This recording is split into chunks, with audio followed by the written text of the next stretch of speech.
Good evening, Ken Rifley here, back with our second installment of Under Open Skies, and tonight we're talking about ways you can be more self-reliant in the city, and we'll be cooking our delicious homemade pizza and talking about some of the ingredients and where we got them. First, you can grow your own food. If you have a small plot of land, maybe a small yard, turn that lawn into a garden. If you already have some landscaping, turn that landscaping into a beautiful, edible landscaping.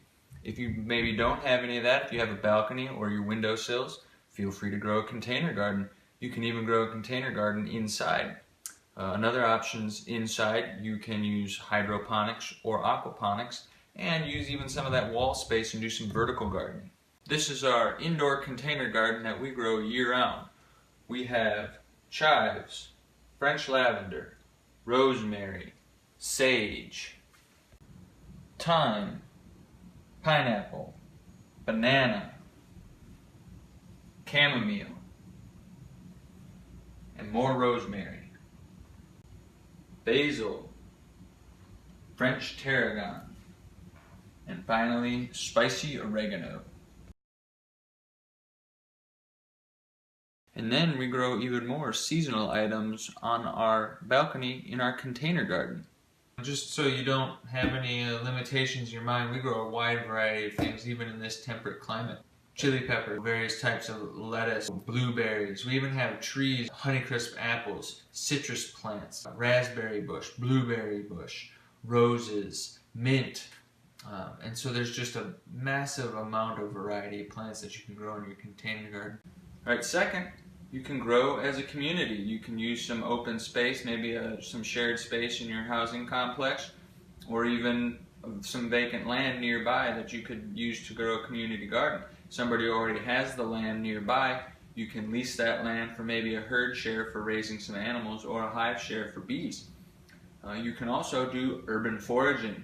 DC itself, right on the National Mall, has lots of edible food. I've seen plenty of kale growing nearby. Just got to watch out because they spray pesticides. Third, you can go to your local farmer. There are plenty of farms out there that have stores that you can buy produce from them on site. Or you can go out into the field and pick your own food. Or you can have your local farmer come to you. There's community supported agriculture where farmers deliver their food directly to you. Also, plenty of farmers markets out there that run seasonally and year-round.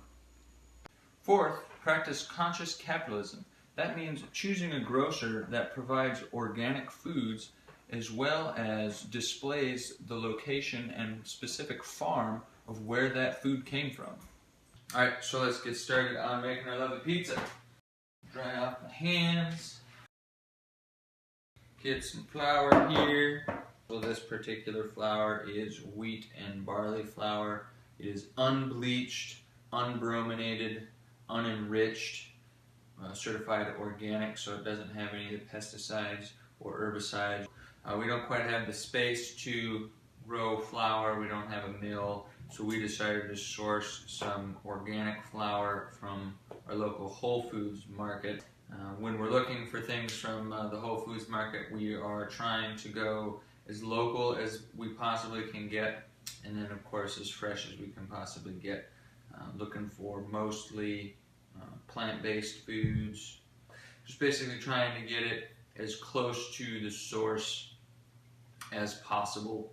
We go for organic and as unprocessed as possible. We're definitely not going for like a nice perfectly round pizza like you'll see at Domino's or the Pizza Hut. It's going to be roundish, but there we go. That's a good pie. What do you think of that? Alright, next we'll cut up our sweet action tomatoes. We'll wash these real quick. I like vine on. Maybe I feel there's a little bit of nutrients still in the vine. We also sourced these lovely tomatoes. These are grown in California, organic tomatoes, so they had to come all the way across the country. So one of the reasons I was just thinking about getting stuff, we know this came from California. I don't know exactly the farm name, however it's typically shown at Whole Foods does a good job of showing at least where the farm is or the name of the farm, so you can look them up. And that we definitely like that because it makes it definitely easy for us to track down and make sure that we're buying from a place that is growing their vegetables the way that we want to consume them. Alright, so we got our tomato cut up. Next we'll be getting our basil. This is our homegrown basil. We've been cultivating this plant for probably 2 years or so. Because we haven't put any pesticides on it whatsoever. There's no herbicides, no pesticides. It's just been growing right outside, looking out our window. We got peppers coming up. Peppers! Alright, so we're going to add a little spice. We like to add a little spice to our stuff. These particular ones, we ran out of our habaneros from this year, but so we had to buy these. These are actually conventional habaneros that we purchased. But reminds me, last year we had a bumper crop of habaneros. We had so many habaneros that we were gifting them away. It was crazy. This is our bin that we use before we take it downstairs to our composting bin. Next is the cheese. Handmade fresh mozzarella made in Bennington, Vermont. Definitely much closer. And pasteurized, whole milk, etc. So definitely closer.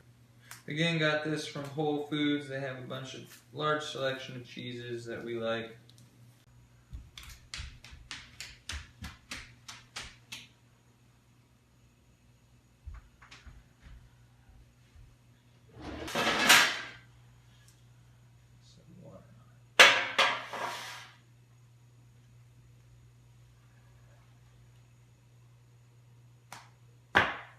Alright, it's going in the oven until it melts.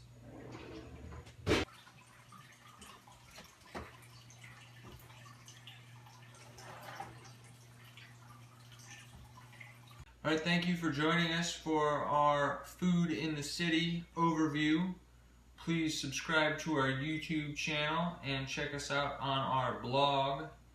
Again, this is Under Open Skies, and we'll see you later.